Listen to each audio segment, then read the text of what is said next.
दोस्तों, क्या आम आदमी पार्टी ने जिन आरोपों के आधार पर राघव चड्ढा को अपने पार्टी से साइडलाइन किया, क्या वो आरोप झूठे थे?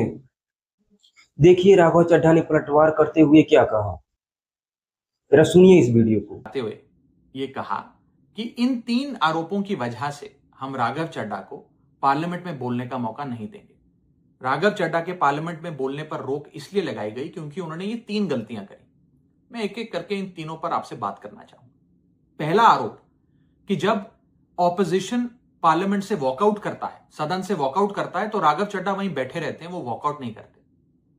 ये सरासर झूठ है, सफेद झूठ। मैं चुनौती देता हूं, एक इंस्टेंस, एक दिन ऐसा बताइए जब ऑपोजिशन ने वॉकआउट किया हो और मैंने उनका साथ ना दिया हो, मैं साथ में वॉकआउट नहीं किया हो। और पार्लियामेंट में तो हर जगह सीसीटीवी कैमरा है, आप सीसीटीवी कैमरा निकाल कर दिखा दीजिए, दूध का दूध और पानी का पानी हो जाएगा। दूसरा आरोप लगाया कि राघव चड्ढा ने चीफ इलेक्शन कमिश्नर के इंपीचमेंट मोशन पर, यानी कि मुख्य चुनाव आयुक्त को हटाने वाली जो याचिका थी, उस पर साइन करने से मना कर दिया। दूसरा सफेद झूठ, ना मुझे आम आदमी पार्टी के किसी भी नेता ने इस मोशन पर साइन करने के लिए कहा, ना औपचारिक तौर पर कहा, ना अनौपचारिक तौर पर कहा। और आम आदमी पार्टी के राज्यसभा में कुल 10 सांसद हैं, जिनमें से 6 या 7 सांसदों ने इस मोशन पर खुद ही साइन नहीं किया। तो भला इसमें मेरी क्या गलती? खाली सारा दोष मुझ पर ही क्यों मढ़ा जा रहा है? और इस मोशन के लिए राज्यसभा में कुल 50 सिग्नेचर चाहिए होते हैं, यानी कि 105 विपक्षी सांसदों में से मात्र 50 सिग्नेचर से ये याचिका पूरी हो जाती। तो इतना शोर क्यों? और तीसरा आरोप जो मुझ पर लगाया गया वो ये था कि राघव चड्ढा डर गए हैं और इसलिए वो बेकार मुद्दे उठाते हैं। पहली बात मैं बता दूं कि मैं पार्लियामेंट में शोर मचाने, चीखने, चिल्लाने, माइक तोड़ने या गाली देने नहीं गया। मैं वहां पर जनता के मुद्दे उठाने गया हूं, लोगों की बात करने गया हूं। और मैंने कौन सा मुद्दा नहीं उठाया?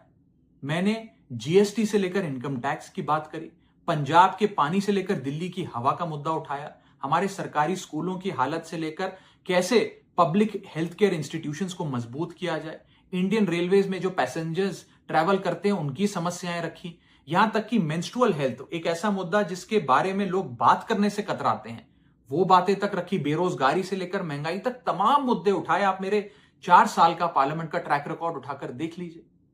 और मैं पार्लियामेंट में इंपैक्ट क्रिएट करने गया हूं, मैं पार्लियामेंट में रकस क्रिएट करने नहीं गया। ये टैक्स पेयर के पैसे से जो पार्लियामेंट चलती है, उस टैक्स पेयर के मुद्दे उठाने में पार्लियामेंट में गया हूं।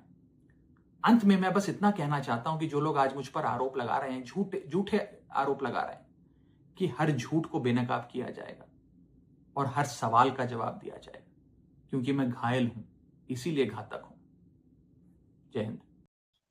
आपने इनका भाषण राघव चड्ढा का सुन ही लिया है। अब इधर आम आदमी पार्टी के जो आरोप लगा रहे हैं राघव चड्ढा पे, जरा उधर नजर डालिए। ये क्या, जब लोकसभा के चुनाव चल रहा था 2024 में, इनको जब केजरीवाल को गिरफ्तार किया जाता है तो ये आंख का हवाला देते हुए चले जाते हैं विदेशों में इलाज कराने के लिए, और पार्टी को खुद से अलग कर लेते हैं, अलग करने लगते हैं धीरे धीरे। लेकिन आम आदमी पार्टी ने जो आरोप लगा रहे हैं वो भी सिद्ध होते हुए दिखाई रहे हैं। किस तरह आम आदमी पार्टी से ये राघव चड्ढा अपने आप को अलग करने की कोशिश कर रहे हैं। दोस्तों, आप एक बात बताइए, इनको मोदी या बीजेपी के खिलाफ इनका आखिरी भाषण सुना जो जो इस पे हमलावर किए थे, बताइए, जब विपक्ष आंदोलन कर रहा था, सड़कों पर था वोट चोरी के मामले में, ये दिखे नहीं दिखे? जब इनके पार्टी के सबसे बड़े नेता अरविंद केजरीवाल जेल से रिहा हुए, ये दिखे? बिल्कुल नहीं दिखे। इन आरोपों के आधार पर तो ये भी सिद्ध हो रहा है। आपको क्या लगता है दोस्तों? कमेंट बॉक्स में जरूर बताइएगा। जय हिंद दोस्तों।